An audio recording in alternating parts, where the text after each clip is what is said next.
বিসর্জনে হিন্দু মুসলমান সম্প্রীতির বাঁধন, কৈলাসে ফিরলেন দুর্গতি নাশিনী, বিজয়ে সাম্প্রদায়িকতা মোকাবেলার অঙ্গীকার। সারা দেশে দুর্গাপূজায় কড়া নিরাপত্তা, সাম্প্রদায়িক উস্কানি দিচ্ছে বিএনপি, বললেন ওবায়দুল কাদের। চাল ও পেঁয়াজের উৎপাদন বেড়েছে, তবু ঊর্ধ্বমুখী বাজার, নিয়ন্ত্রণ সংস্থাগুলোকে দায়ী করলেন কৃষিমন্ত্রী।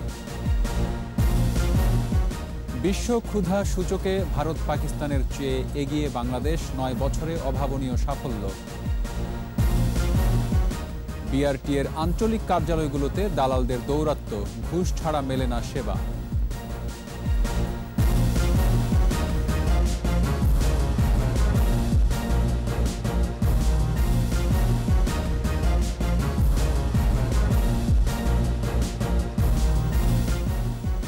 শুনছিলেন ফার্স্ট সিকিউরিটি ইসলামী ব্যাংক লিমিটেড সংবাদ শিরোনাম। আমন্ত্রণ সন্ধ্যা ৭:২১ সংবাদের সাথে আছি রক্তিম ত্রিপুরা।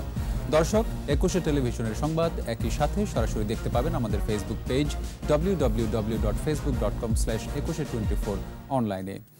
এছাড়া সংবাদে আরও থাকছে, ব্রেল পদ্ধতিতে শিক্ষিত হতে চায় দৃষ্টি প্রতিবন্ধী শিশুরা, স্বনির্ভর জীবনের স্বপ্ন।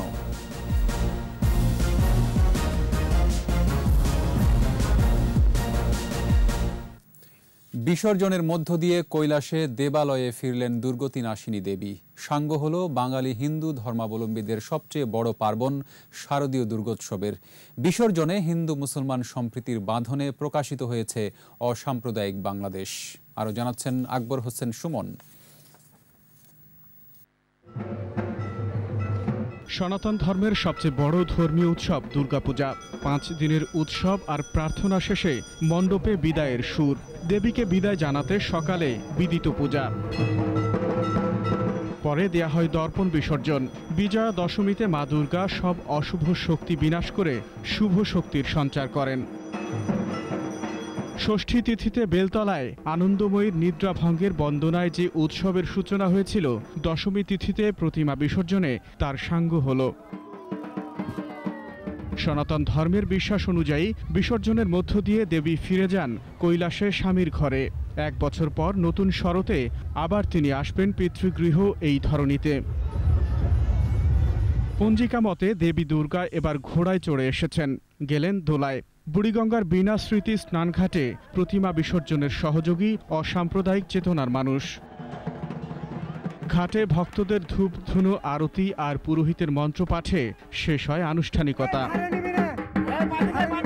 আকবর হোসেন সুমন, ২১ টেলিভিশন, ঢাকা। দেশের বিভিন্ন স্থানে প্রতিমা বিসর্জনে ছিল কড়া নিরাপত্তা। মণ্ডপে মণ্ডপে আইনশৃঙ্খলা বাহিনীর তৎপরতা ছিল চোখে পড়ার মতো। প্রতিনিধিদের সহায়তায় আরও জানাচ্ছেন সমর ইসলাম। বিজয়া দশমীর আনুষ্ঠানিকতা শেষ করে সকল অপশক্তির বিরুদ্ধে মঙ্গল কামনায় দেবীকে বিদায় জানিয়েছে চট্টগ্রামবাসী। সে সময় সাম্প্রদায়িক সম্প্রীতি অটুট রাখার দৃঢ় প্রত্যয় ব্যক্ত করা হয়। বিকেলে পতেঙ্গা সমুদ্র সৈকতে প্রতিমা নিরঞ্জনের মধ্য দিয়ে শেষ হল শারদীয় দুর্গোৎসব। দুপুর থেকে পতেঙ্গা সমুদ্র সৈকত এলাকা ছিল হাজার হাজার নরনারীর পদচারণায় মুখরিত। অনাকাঙ্ক্ষিত ঘটনা এড়াতে ছিল কড়া নিরাপত্তা। এদিকে জেএমসেন হলের পূজা মণ্ডপে হামলার ঘটনায় শনিবার চট্টগ্রামে আধাবেলা হরতালের ডাক দিয়েছেন হিন্দু বৌদ্ধ খ্রিস্টান ঐক্য পরিষদের নেতা অ্যাডভোকেট রানা দাস গুপ্ত। কুমিল্লায় কঠোর নিরাপত্তার মধ্য দিয়ে প্রতিমা বিসর্জন দেয়া হয়েছে। পূজা ও বিসর্জন নির্বিঘ্ন করতে প্রশাসন কঠোর অবস্থান গ্রহণ করে। শুক্রবার সকাল থেকে বিকেল পর্যন্ত নগরীর বিভিন্ন পয়েন্টে অবস্থান নেয় জেলা পুলিশের একাধিক টিম। এ সময় নগরীর প্রধান সড়কে দেখা যায় পুলিশের সাজুয়া গাড়ি। পুলিশের পাশাপাশি অপ্রীতিকর ঘটনা এড়াতে বিভিন্ন পয়েন্টে আওয়ামী লীগ ও তার সহযোগী সংগঠনের নেতাকর্মীরাও অবস্থান নেয়। রাজশাহী মহানগরীর কুমারপাড়া ধর্মসংঘে মণ্ডপের প্রতিমা বিসর্জনের মধ্য দিয়ে শুরু হয় বিসর্জনের আনুষ্ঠানিকতা। দুপুরে পদ্মা নদীর মুন্নুজান ঘাটে প্রথম বিসর্জন দেয়া হয়। এর আগে নিয়ম অনুসারে ঢাকের তালে তালে দুর্গা সহ অন্যান্য দেবদেবীর প্রতিমা 7 পাক ঘুরিয়ে নৌকায় তোলা হয়। বিকেল থেকে শুরু হয় বিসর্জনের মূল আয়োজন। মহানগরীর 75টি মণ্ডপের বেশিরভাগ প্রতিমায় বিসর্জন দেয়া হয় মুন্নুজান ঘাটে। এদিকে 22 জেলায় বিজিবি মোতায়েন সহ পূজাকে কেন্দ্র করে দেশের বিভিন্ন স্থানে জোরদার করা হয় নিরাপত্তা ব্যবস্থা। কড়া নিরাপত্তায় গাজীপুর, নরসিংদী, নওগাঁ, ময়মনসিংহ, নেত্রকোনা, ফেনী, সিলেট, মৌলভীবাজার, দিনাজপুর, হিলি, নাটোর, নোয়াখালী সহ দেশের বিভিন্ন স্থানে প্রতিমা বিসর্জন দেয়া হয়। এদিকে কুমিল্লা সহ কয়েকটি স্থানে সাম্প্রদায়িক সম্প্রীতি বিনষ্টের প্রতিবাদে দেশের বিভিন্ন স্থানে মানববন্ধন হয়েছে। সমর ইসলাম, 21 টেলিভিশন। ষড়যন্ত্র করে ক্ষমতায় যাওয়ার বিএনপির যে রঙিন খোয়াব তা অচিরেই দুঃস্বপ্নে পরিণত হবে মন্তব্য করেছেন আওয়ামী লীগের সাধারণ সম্পাদক ওবায়দুল কাদের। গত এক যুগ ধরে নির্বাচন নিয়ে কিংবা রাজপথে এমন কোনো সক্ষমতা দেখাতে পারেনি যাতে করে আওয়ামী লীগ বিএনপিকে নিয়ে দুঃস্বপ্ন দেখবে। বিএনপি আবারও তাদের সেই পুরনো রূপে ফিরে আসছে দাবি করে আওয়ামী লীগের সাধারণ সম্পাদক বলেন, তারা নতুন করে সাম্প্রদায়িকতাকে উস্কে দিচ্ছে এবং সহযোগিতা করছে। বিএনপিকে নিয়ে দুঃস্বপ্ন দেখার কোনো কারণ নেই। গত এক যুগেরও বেশি সময় ধরে তারা সরকার পতনের কথা বলে আসছে, কিন্তু নির্বাচনে ও রাজপথে এমন কোনো সফলতা বা সক্ষমতা তারা দেখাতে পারেনি যে আমাদের দুঃস্বপ্ন দেখতে হবে এই ভেবে যে বিএনপি ক্ষমতায় চলে আসছে। কুমিল্লার পূজা মণ্ডপের ঘটনায় বিএনপির বক্তব্য অনেকটা ঠাকুরঘরে কেড়ে আমি কলা খাই না এর মতো। তাই তারা নতুন করে সাম্প্রদায়িক শক্তিকে উস্কে দিচ্ছে এবং তাদের সহযোগিতার অভিযোগ পাওয়া যাচ্ছে। বর্তমান সরকার ক্ষমতা টিকিয়ে রাখতে বিভিন্ন সংকট জিয়ে রাখছে বলে মন্তব্য করেছেন বিএনপির মহাসচিব মির্জা ফখরুল ইসলাম আলমগীর। দুপুরে চট্টগ্রাম নগর বিএনপির উদ্যোগে আয়োজিত দোয়া মাহফিল অনুষ্ঠানে সাংবাদিকদের কথা বলেন তিনি। এ সময় তিনি বলেন, সরকার দেশের মূল সংকটগুলোকে ভিন্ন খাতে প্রবাহিত করার চেষ্টা করছে। পূজা মণ্ডপে হামলা ভাঙচুরের ঘটনায় সরকারকেই দায়ী করেন তিনি। অনুষ্ঠানে উপস্থিত ছিলেন চট্টগ্রাম মহানগর বিএনপির সভাপতি ডাক্তার শাহাদাত হোসেন, সাধারণ সম্পাদক আবুল হাশেম বক্কর সহ অনেকে। তারা সব সময় বিভিন্নভাবে বিভিন্ন রকম সমস্যা তৈরি করছে এবং মাঝে মাঝে তাদের মূল যে আপনার যে সংকটগুলো সেগুলোকে দৃষ্টি জনগণের কাছ থেকে সরিয়ে নেওয়ার জন্য তারা ভিন্ন খাতে প্রবাহিত করার চেষ্টা করে। দ্রব্যমূল্যের ঊর্ধ্ব গতিতে অস্বস্তিতে সরকার। যদিও দেশে চালের উৎপাদন লক্ষ্যমাত্রা ছাড়িয়ে 3,86,00,000 টন আর পেঁয়াজ উৎপাদনে যুক্তরাষ্ট্রকে পেছনে ফেলে তৃতীয় অবস্থানে বাংলাদেশ। মজুদ থাকার পরও কমছে না নিত্য পণ্যের দাম। কৃষিমন্ত্রী বলছেন, দ্রব্যমূল্যের ঊর্ধ্বগতি রোধে নিয়ন্ত্রণ সংস্থার দুর্বলতা রয়েছে। মোহাম্মদ নুরুন নবীর রিপোর্ট। বিশ্বজুড়েই বাড়ছে জনসংখ্যা, কমছে কৃষিজমি, কৃষি উৎপাদনে কমছে আগ্রহ। বাস্তবতা নিরিখেই এখন খাদ্য, পুষ্টি ও খাদ্য নিরাপত্তা নিশ্চিত করা বড় চ্যালেঞ্জ। বিশ্ব খাদ্য দিবস উপলক্ষে আয়োজিত সংবাদ সম্মেলনে এসে এসব কথাই বললেন সংশ্লিষ্টরা। Contribute about 30% of all global greenhouse gases through our food systems, and about 10% of the global population is still food insecure in terms of nutrition.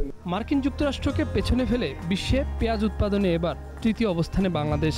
এবছর উৎপাদন বেড়েছে 7 লাখ টন, মোট উৎপাদন ছুঁয়েছে 33 লাখ টন, কিন্তু বাজারে এর কোনো প্রভাব নেই। এতদিন ঠিকই ছিল, এই মুহূর্তে পেঁয়াজ আবার লাগানো হয় এবং পেঁয়াজের একটা এই জন্য দামটা একটু বেড়ে গিয়েছে।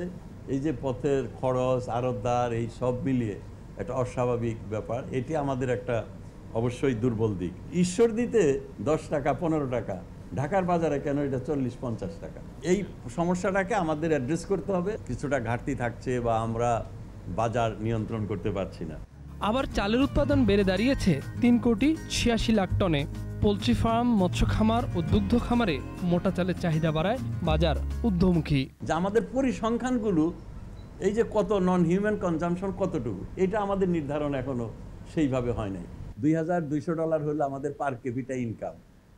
এই পার ক্যাপিটা ইনকাম দিয়ে তার যেটুকু খাওয়া দরকার সেটুকু খেতে পারছে না। মোটেই সারপ্লাস না।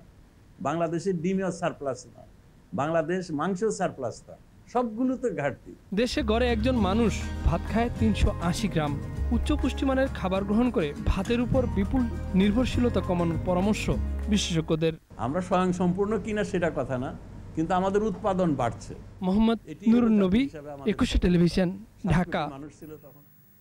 সপ্তাহের ব্যবধানে বাজারে আরেক দফা বেড়েছে আটা, ময়দা ও মুরগির দাম। তবে আমদানি করা পেঁয়াজের শুল্ক কমানোয় খুচরা বাজারে কেজিতে 10 টাকা কমে বিক্রি হচ্ছে 65 টাকায়।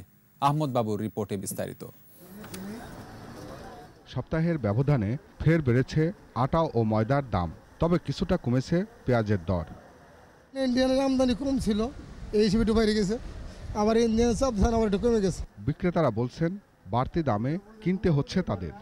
আটা এখন 2 কেজির প্যাকেটের আটা হয়ে গেছে 75 টাকা, যেটা গত সপ্তাহে ছিল 70 টাকা। ময়দা তো আপনার প্রতি প্যাকেটে 5 টাকা 60 টাকা করে বেড়েছে।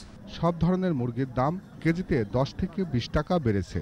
সরবরাহ কম থাকায় দাম বাড়ার কথা বলছে বিক্রেতারা, আর ক্রেতাদের দাবি বাজার মনিটরিং আরও জোরদার করার। সোনালির বাজার হলো আপনার 350 টাকা, আগে দাম ছিল আপনার 300, 280, 90 এরকম।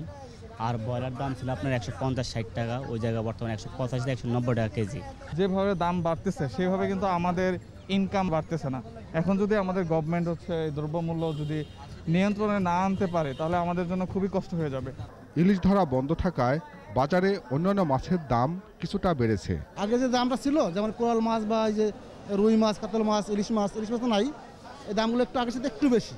মাছের দাম কেজিতে 50 টাকা 100 টাকা বেশি। গত সপ্তাহে ছিল রুই মাছ, কাতল মাছ 350, 380, 400, এই সপ্তাহে 450। চালের সরবরাহ ভালো, দামও অপরিবর্তিত। ইন্ডিয়ান চাল আমদানির পর থেকে চালের বাজার আমাদের দেশের চালের বাজার স্থিতিশীল।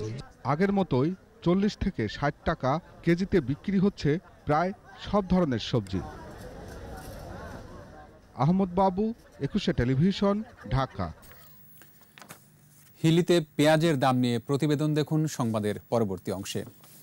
2021 সালে বিশ্বের 116টি দেশের উপর সমীক্ষা চালিয়েছে বৈশ্বিক ক্ষুধা সূচক GHI। এবার ভারত ও পাকিস্তানকে পেছনে ফেলে এগিয়ে গেল বাংলাদেশ। বাংলাদেশের অবস্থান 76 নম্বরে, ভারতের স্থান 101 আর পাকিস্তানের অবস্থান 93। বিশ্ব ক্ষুধা সূচকে কারো স্কোর 0 হলে বুঝতে হবে সেখানে ক্ষুধা নেই, আর স্কোর 100 হওয়ার অর্থ সেখানে ক্ষুধার মাত্রা তীব্র। যে 25টি দেশ স্কোরে অভাবনীয় উন্নতি করেছে তার মধ্যে আছে বাংলাদেশও। আরও জানাচ্ছেন আজহারুল ইসলাম। করোনার কারণে বিশ্বব্যাপী ক্ষুধার্ত মানুষের সংখ্যা বেড়েছে। এ কারণে অপুষ্টি মারাত্মক প্রভাব ফেলতে পারে। করোনার কারণে একদিকে যেমন কর্মসংস্থানের সংকট তৈরি হয়েছে, অন্যদিকে মাথাপিছু আয়ও কমে গেছে। এমন পরিস্থিতিতে বিশ্ব ক্ষুধা সূচকে এবছর বড় অগ্রগতি হয়েছে বাংলাদেশের। International food policy research institute প্রকাশিত চলতি বছরের বৈশ্বিক ক্ষুধা সূচকে 116টি দেশের মধ্যে 76তম অবস্থানে বাংলাদেশ। 2020 সালে 107টি দেশের মধ্যে যা ছিল 75। সংস্থাটির হিসাব অনুযায়ী যে 4টি মাপকাঠিতে সূচক নির্ধারণ করা হয় তার সবগুলোতেই গতবারের চেয়ে বাংলাদেশ অনেক উন্নতি করেছে। প্রতিবেশী ভারত, পাকিস্তানের চেয়ে বিস্তর এগিয়ে রয়েছে বাংলাদেশ। 4টি মাপকাঠির মধ্যে রয়েছে অপুষ্টির হার, 5 বছরের কম বয়সীদের মধ্যে উচ্চতার তুলনায় কম ওজনের শিশুর হার, 5 বছরের কম বয়সীদের মধ্যে কম উচ্চতার শিশুর হার এবং 5 বছরের কম বয়সী শিশু মৃত্যুর হার। 100 পয়েন্টের মধ্যে এবার বাংলাদেশের স্কোর দাঁড়িয়েছে 20.4, যা আগের বছর ছিল 25.8। ক্ষুধা সূচকে গতবারের মতো এবারও দক্ষিণ এশিয়ার সবচেয়ে ভালো অবস্থানে রয়েছে শ্রীলঙ্কা, আর 7 দেশের মধ্যে সবচেয়ে পিছিয়ে আছে তালেবানের দখল করা আফগানিস্তান। আজহারুল ইসলাম, 21 টেলিভিশন। সেবাগ্রহীতাদের ভিড় বাড়ছে বিআরটি এর আঞ্চলিক কার্যালয়গুলোতে, পাল্লা দিয়ে বাড়ছে ভোগান্তিও। দালালদের দৌরাত্মে অতিষ্ঠ সাধারণ মানুষ। প্রতিটি সেবার বিপরীতে ঘুষ নেওয়ার অভিযোগ তাদের, যদিও অনিয়মের অভিযোগ মানতে নারাজ কর্মকর্তারা। রাজশাহী, সিলেট, রংপুর, ময়মনসিংহ ও জামালপুর প্রতিনিধির পাঠানো রিপোর্ট, জানাচ্ছেন মুশফিকা নাজনীন। করোনার কারণে দীর্ঘদিন বন্ধ ছিল Bangladesh road transport authority BRT এর স্বাভাবিক সেবা কার্যক্রম। তবে পরিস্থিতি উন্নতি হওয়ায় আবারও মিলছে প্রায় সব ধরনের সেবা। কিন্তু স্বস্তিতে নেই সেবা প্রার্থীরা। ধরতে হচ্ছে দালাল, গুনতে হচ্ছে নির্দিষ্ট ফির কয়েক গুণ অর্থ। এই চিত্র রাজশাহী বিআরটির অফিসের। শুধু ড্রাইভিং লাইসেন্সের জন্য প্রায় 20,000 আবেদন জমা পড়েছে এখানে। আবেদনকারীদের অভিযোগ, দালাল আর ঘুষ ছাড়া মিলছে না কোনো সেবা। হয়রানি হতে হচ্ছে, সার্ভারগুলোর কাজ আগে করে রাখলে আমাদের হয়রানিটা হতো না আর কি। আমি আসলে ড্রাইভিং এর স্মার্ট কার্ড নিতে আসছিলাম, তো এটা মোটামুটি 3 বছর হইলো আর কি। টাকা ছাড়া তো কেউ কথাই বলে না, সবাই খারাপ ব্যবহার করে। তবে অনিয়মের অভিযোগ অস্বীকার করেছেন কর্মকর্তারা। দ্রুত সময় আবেদনের জট কমবে বলে আশ্বাস তাদের। দীর্ঘদিনের বন্দর যে যানজটটা আছে, এটা হয়তো 2-1 সপ্তাহের মধ্যে কেটে যাবে। সিলেট বিআরটি এর অফিসের অবস্থা প্রায় একই। দালাল ধরলে সব হচ্ছে সহজে, তবে এসব অভিযোগের বিষয়ে কথা বলতে রাজি হননি কর্মকর্তারা।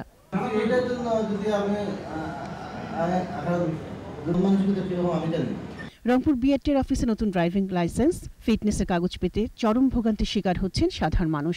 কাগজ নবায়নেও বাড়তি অর্থ গুনতে হচ্ছে বলে অভিযোগ সেবাগ্রহীতাদের। রেজিস্ট্রেশনের জন্য টাকা দিয়েছি 13,600। পুলিশই তো মারাত্মক হয়রানি করে। হ্যাঁ, এটা তো ডেট থাকিও অনেক সময় গুরুত্ব দেয় না। আমরা আসি, আপনাদের ফাইল রেডি হচ্ছে, শুধু বাইরে অপেক্ষা করো, আর যে আছে তার নাম্বারটা তাকে দাও, তাকে আমরা কন্ট্যাক্ট করে ভেতরে নিব। রংপুর বিআরটির অফিসে কোনো দালাল নেই এমন দাবি কর্মকর্তাদের, তবে ভোগান্তির কথা স্বীকার করছেন তারা। দালাল বলতেই নাই বিআরটিতে, একটা দালাল কাউকে খুঁজে পাবেন না। এদিকে দালাল পোষার অভিযোগ ময়মনসিংহ বিআরটির অফিসের কতিপয় কর্মকর্তা কর্মচারীর বিরুদ্ধেও। প্রায় 25,000 লাইসেন্সধারী চালক স্মার্ট কার্ডের আবেদন করে ঘুরছেন দিনের পর দিন। এখানে আসলে যে কোনো কাজই, মোটরসাইকেল ড্রাইভিং লাইসেন্স বলি না কেন, স্মার্ট কার্ডের জন্য দালাল ছাড়া কোনো কাজই হয় না। টাকা দিল, টাকা 5,000 দাও, হাতে ভাও দিলে 2,000 3,000 দেই মানে না। এদিকে হয়রানির অভিযোগ পেলে ব্যবস্থা নেওয়া হবে বলে জানিয়েছেন বিআরটির এই কর্মকর্তা। বিআরটির ভিতরে যদি কেউ হয়রানি হন, আমার নজরে আনলে আমি অবশ্যই সেই বিষয়ে জটিল পদক্ষেপ নেব। জামালপুর বিআরটির অফিসে 1,680 টাকায় ড্রাইভিং লাইসেন্স পেতে গুনতে হচ্ছে 8 থেকে 10,000 টাকা। দালাল আর কর্মকর্তাদের যোগসাজশে এমন পরিস্থিতি সৃষ্টি বলে অভিযোগ ভুক্তভোগীদের। সরকারি খরচ লাইসেন্স করতে 4300 টাকা লাগে, সেখানে আমার টোটাল 8,000 টাকা নিয়েছে। 10,000 টাকা নিয়েছে, এখন 3 বছর হয়ে যায়, এখন পর্যন্ত কার্ড পাইনি। তবে অতিরিক্ত অর্থ আদায়ের বিষয়টি অস্বীকার করেছেন কর্মকর্তারা। অলরেডি প্রায় 8 থেকে 10 লাখের মতো কার্ড প্রিন্টিং পেন্ডিং আছে। এই জন্য হচ্ছে যে আমরা গ্রাহককে ডেলিভারি দিতে পারতেছি না, কিন্তু যখনই আমাদের কাছে কার্ড পৌঁছাবে তখনই আমরা হচ্ছে গ্রাহককে সরবরাহ করব। বিআরটির সব সেবা ঘুষ ও দালাল মুক্ত করার দাবি ভুক্তভোগীদের। মুশফিকা নাজনীন, 21 টেলিভিশন। নিচ্ছি সংবাদ বিরতি। যখন ফিরছি তখন অন্যান্য খবরের সঙ্গে আরও থাকছে। জগন্নাথ হল ট্র্যাজেডির 36 বছর, শতবর্ষী ছাত্রাবাস থেকে শিক্ষার্থীদের সরিয়ে নেয়ার দাবি। রক্ষণাবেক্ষণের অভাবে ধ্বংস হয়ে যাচ্ছে ময়মনসিংহের লোহার কুঠি, সংরক্ষণে দ্রুত হস্তক্ষেপ দাবি। আমন্ত্রণ আবারও সন্ধ্যা 7:21 সংবাদে। 1985 সালের 15 অক্টোবর ঢাকা বিশ্ববিদ্যালয়ের জগন্নাথ হলের ছাদ ধসে নিহত 40 শিক্ষার্থীর স্মরণে শোক র্যালি হয়েছে।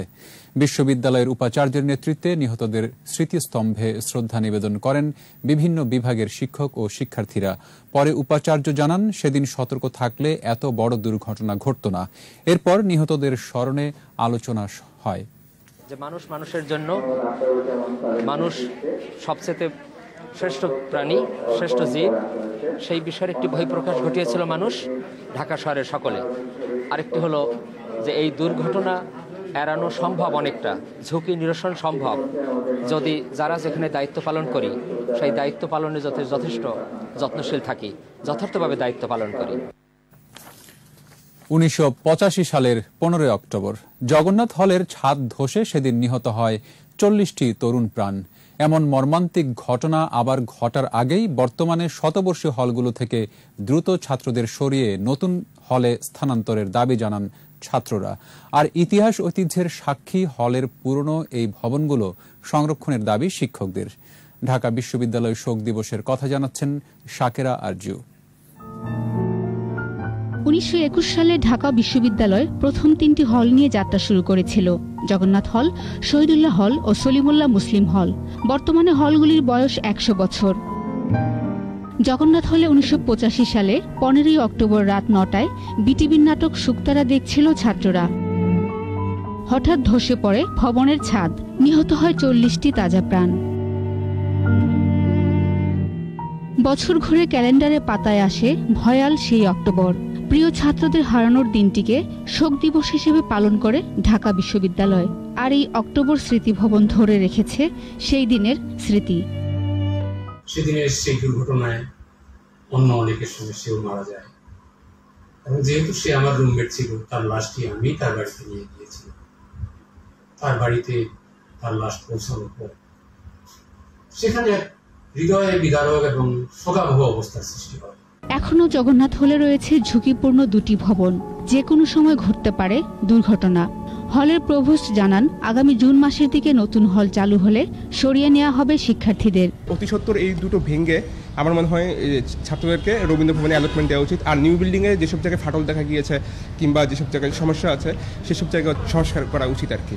আমাদের হলো দুইটা বিল্ডিং পুরাতন, যদিও নতুন বিল্ডিংটা হয়ে যাওয়ার পরে এই দুইটা বিল্ডিংয়ে উঠে নেবে। এই যে দুটো বিল্ডিং আছে, একটা জ্যোতির্ময় গো ঠাকুরতা ভবন আর একটা ডক্টর গোবিন্দচন্দ্র দেব ভবন, এই দুটো বিল্ডিংয়ে 3 তলা খারাপ অবস্থা বিধায় আমরা চেষ্টা করেছি যারা নতুন আসলো নতুন করে আবার তাদেরকে নতুন যে সন্তোষচন্দ্র ভট্টাচার্য ভবন 9ম তলা 10ম তলা হয়েছে তার ম্যাক্সিমাম আমরা শিফট করে দিয়েছি। দ্রুত সময়ে ওই 3 তলাটা একদম বন্ধ করে দেব। বন্ধ করে দিলে পরে তাহলে আমরা কিছুটা নিরাপদ বোধ করব। পুরনো স্মৃতি থেকে শিক্ষা গ্রহণ করেই পুরনো ভবন সংস্কার ও আবাসিক ভবন নির্মাণ নিয়ে পরিকল্পনা রয়েছে বলে জানান উপাচার্য। দায়িত্বে যত্নশীল থাকলে এবং যথাযথভাবে সকল কর্মপ্রয়াস অব্যাহত রাখলে অনেক দুর্ঘটনা এড়ানো যায়। এই যখন 15 অক্টোবর উপস্থিত হয় সেখান থেকে শিক্ষা গ্রহণ করি যে সামনে যেন এই ধরনের কোনো একটি অনাকাঙ্ক্ষিত ঘটনা কোথাও আর না ঘটে। তবে ঝুঁকিপূর্ণ ভবনগুলির ইতিহাস ঐতিহ্যের কথা চিন্তা করে সংরক্ষণের দাবি জানান শিক্ষকরা। এই দুটো বিল্ডিং এর সাথে অনেক ইতিহাস জড়িয়ে আছে।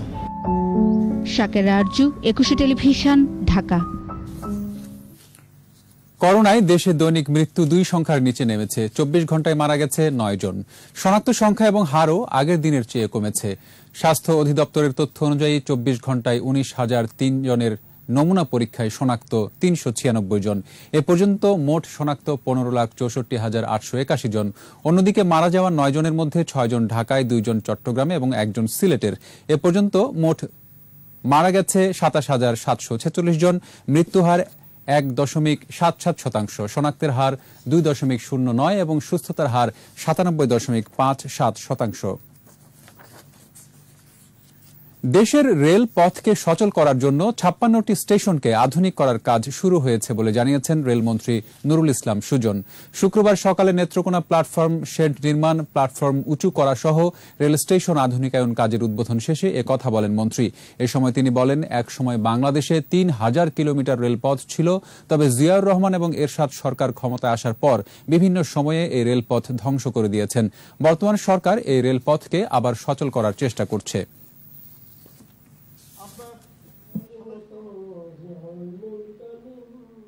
আমরা 56টা স্টেশন গোটা বাংলাদেশে, পূর্বাঞ্চলে আপনার 27টার মতো এবং পশ্চিমাঞ্চলে 27টার মতো এই স্টেশনগুলো আমরা উন্নয়নের হাতে দিয়েছি। পরিবার কিংবা সমাজের বোঝা নয়, ব্রেল পদ্ধতি ব্যবহার করে শিক্ষিত হতে চায় দৃষ্টিহীন শিশুরা। স্বাবলম্বী হয়ে অবদান রাখতে চায় সমাজ ও রাষ্ট্রে। স্বনির্ভর মানুষ হওয়ার স্বপ্ন তাদের। দৃষ্টিহীন শিশুদের আলোর পথে যাত্রার খানিকটা জানাবো স্মৃতিমণ্ডলের কাছ থেকে। স্মৃতিমণ্ডলের কাছ থেকে। ক্যামেরায় ছিলেন মোহাম্মদ হানিফ।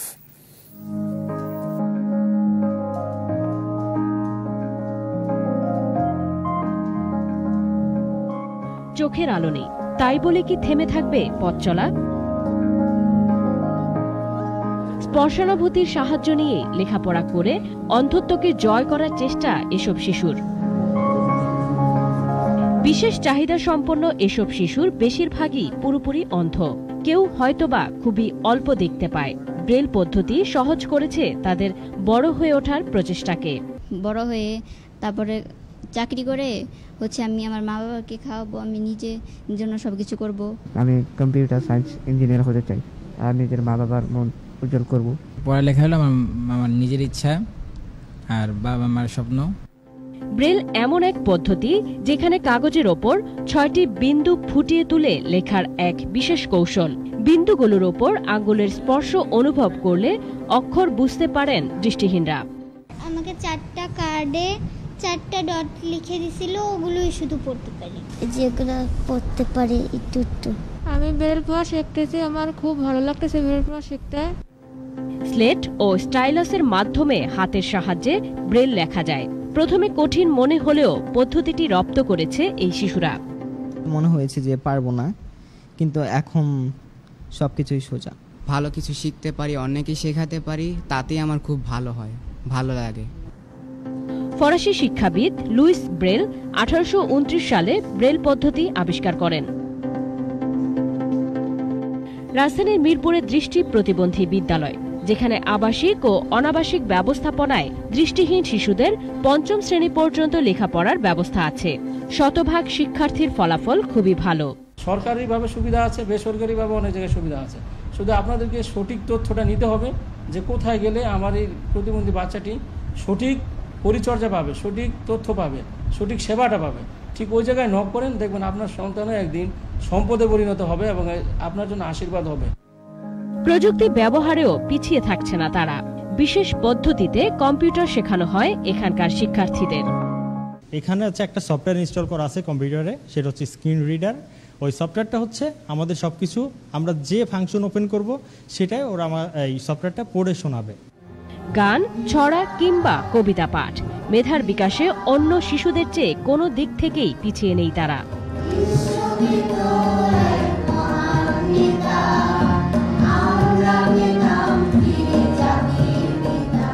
লায়ন্স ইন্টারন্যাশনালের জরিপ বলছে বিশ্বে প্রায় 30 কোটি মানুষ পুরোপুরি ও আংশিকভাবে চোখে দেখেন না। বাংলাদেশে এর সংখ্যা 14 লাখের বেশি। বিশেষ চাহিদা সম্পন্ন শিশুরা এখন আর বোঝা নয়, নিজেদের অক্ষমতাকে জয় করে তারা বিভিন্ন ক্ষেত্রে গুরুত্বপূর্ণ অবদান রাখছে। সমাজের মূলধারায় তাদের অন্তর্ভুক্ত করতে শুধু সরকার নয়, সামাজিকভাবে প্রত্যেকের আন্তরিকভাবে সচেষ্ট হতে হবে। স্মৃতিমণ্ডল, 21 টেলিভিশন, ঢাকা। এবার আমাদের বিশেষ আয়োজন আমার বাংলা।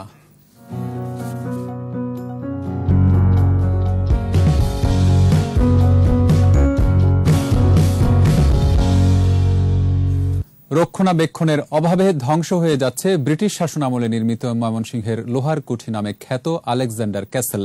একসময় সেখানে অবস্থান করেছেন রবীন্দ্রনাথ ঠাকুর, রাশিয়ার যুবরাজ ডিউক। ইতিহাস ঐতিহাসিক লোহার কুঠি সংরক্ষণের দাবি জানিয়েছেন দর্শনার্থী সহ সচেতন মহল। ময়মনসিংহ বিভাগীয় প্রতিনিধি আতাউর রহমান জুয়েলের রিপোর্ট, জানাচ্ছেন মাসুম আলিসা। ময়মনসিংহ শহরের জুবলি উৎসব পালন উপলক্ষে 1879 সালে মুক্তাগাছার জমিদার মহারাজ সূর্যকান্ত আচার্য চৌধুরী এই সুদৃশ্য ভবন নির্মাণ করেন, যা লোহার কুঠি নামে পরিচিত। পরবর্তীতে এটির নামকরণ হয় আলেকজান্ডার ক্যাসেল। লোহা, কাঠ ও টিন দিয়ে এই ক্যাসেল নির্মাণের সময় শীতাতপ নিয়ন্ত্রিত করতে ব্যবহার করা হয় ফ্রান্স থেকে আনা দুর্লভ বস্তু।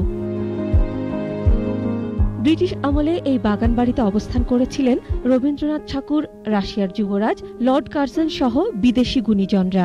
ইতিহাস ঐতিহ্যের ধারক এই ক্যাসেলের বর্তমান অবস্থা দেখে হতাশ সচেতন মহল।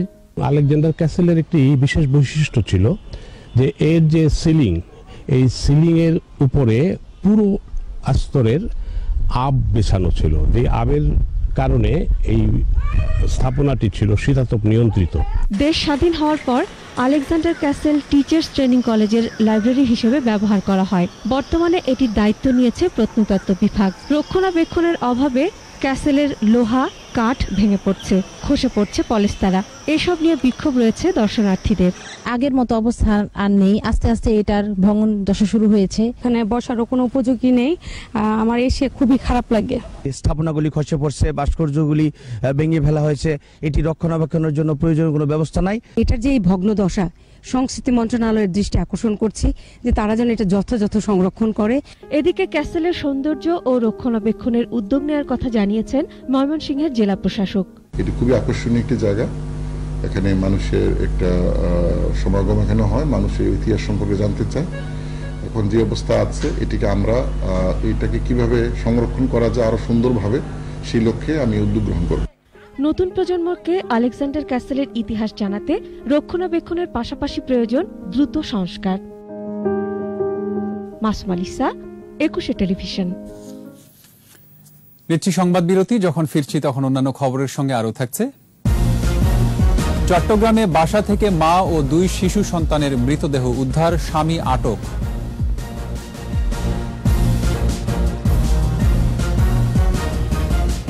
আমন্ত্রণ আবারও সন্ধ্যা 7:21 সংবাদে।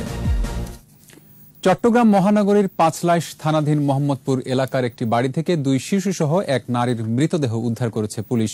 জিজ্ঞাসাবাদের জন্য আটক করা হয়েছে সোহেল রানাকে। পুলিশ জানায়, নিহত 2 শিশুর মধ্যে একজনের বয়স 7 বছর এবং অপরজনের বয়স 2 বছর। 3টি মৃতদেহ ওড়না দিয়ে পেঁচানো এবং গলায় ফাঁস ছিল। নিহতরা হল সুমিতা এবং তার মেয়ে জান্নাত আরা ও 2.5 বছর বয়সী ছেলে চানবাবু। পুলিশ বলছে, নিহত সুমিতা ও তার ছেলের লাশ ঝুলন্ত অবস্থায় ছিল। মেয়েটিকে খাটে শোয়ানো অবস্থায় পাওয়া গেছে। এটি হত্যা না আত্মহত্যা তা খতিয়ে দেখা হচ্ছে। এবার সোশ্যাল ইসলামী ব্যাংক লিমিটেড বাণিজ্য সংবাদ।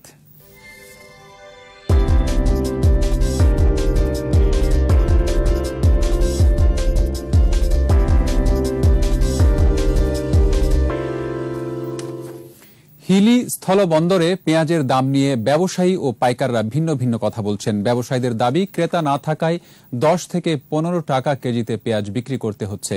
তবে পাইকাররা বলছেন, পচে যাওয়া পেঁয়াজ বিক্রি করা হচ্ছে এই দামে। ভালো মানের পেঁয়াজের কেজি এখনো 45 টাকা। হিলি প্রতিনিধি সালাউদ্দিন বকুলের রিপোর্ট, জানাচ্ছেন মাসুম আলিসা। হিলি স্থলবন্দর, এ বন্দর দিয়েই আসে ভারত থেকে আমদানি করা পেঁয়াজের সিংহভাগ। ব্যবসায়ীরা বলছেন, কদিন আগের 42 থেকে 45 টাকার পেঁয়াজ এখন বিক্রি হচ্ছে 10 থেকে 12 টাকায়। তারপরেও ক্রেতা কম। তীব্র গরমে পচে যাচ্ছে পেঁয়াজ। পূজার বন্ধতে মনে করেন যে লাস্ট সিজনে এভাবে মালটা আসে তো আমরা ধরা খাই আসি। বেচা বিক্রি নাই, পাটিপত্র নাই, কতগুলো মাল আমাদের নষ্ট হয়ে যাচ্ছে। ফুডের বাজার যাচ্ছিল 42 থেকে 45 টাকা। সে মাল এখন বিক্রি হচ্ছে আমাদের কাছে যেটা দেখতেছেন, এটা আপনার 10 থেকে 12 টাকা, তাও নেওয়ার মতন পাটি নেই। তবে ব্যবসায়ীদের দাবি মানতে নারাজ পাইকাররা। তারা বলছেন, ভালো মানের পেঁয়াজের দর এখনো চড়া। পেঁয়াজ পচে একবারে পানি বাড়াচ্ছে, আর পেঁয়াজ গাড়ির মধ্যে নিয়ে যাওয়া অসম্ভব। এই পেঁয়াজ নিয়ে যা ফেলে দেওয়া ছাড়া কোনো বুদ্ধি নেই। খারাপগুলা 12-14 টাকা, ভালোটা 40, 45, 48 টাকাও কেউ কেউ যাচ্ছে। মাল তো আছে, কিন্তু দাম কম না দিলে আমরা ক্রয় করব কিভাবে? কৃত্রিম সংকট তৈরিতে পেঁয়াজ গুদামজাত করে রাখার অভিযোগও তাদের। মাসুম আলিসা, 21 টেলিভিশন। এবার আন্তর্জাতিক খবর।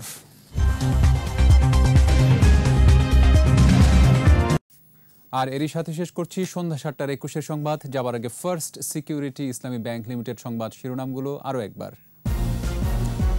বিসর্জনে হিন্দু মুসলমান সম্প্রীতির বাঁধন, কৈলাসে ফিরলেন দুর্গতি নাশিনী, বিজয়ী সাম্প্রদায়িকতা মোকাবেলার অঙ্গীকার। সারা দেশে দুর্গা পূজায় কড়া নিরাপত্তা, সাম্প্রদায়িক উস্কানি দিচ্ছে বিএনপি, বললেন ওবায়দুল কাদের। চাল ও পেঁয়াজের উৎপাদন বেড়েছে, তবু ঊর্ধ্বমুখী বাজার, নিয়ন্ত্রণ সংস্থাগুলোকে দায়ী করলেন কৃষিমন্ত্রী। বিশ্ব ক্ষুধা সূচকে ভারত পাকিস্তানের চেয়ে এগিয়ে বাংলাদেশ, 9 বছরে অভাবনীয় সাফল্য। বিআরটি এর আঞ্চলিক কার্যালয়গুলোতে দালালদের দৌরাত্ম্য, ঘুষ ছাড়া মেলে না সেবা।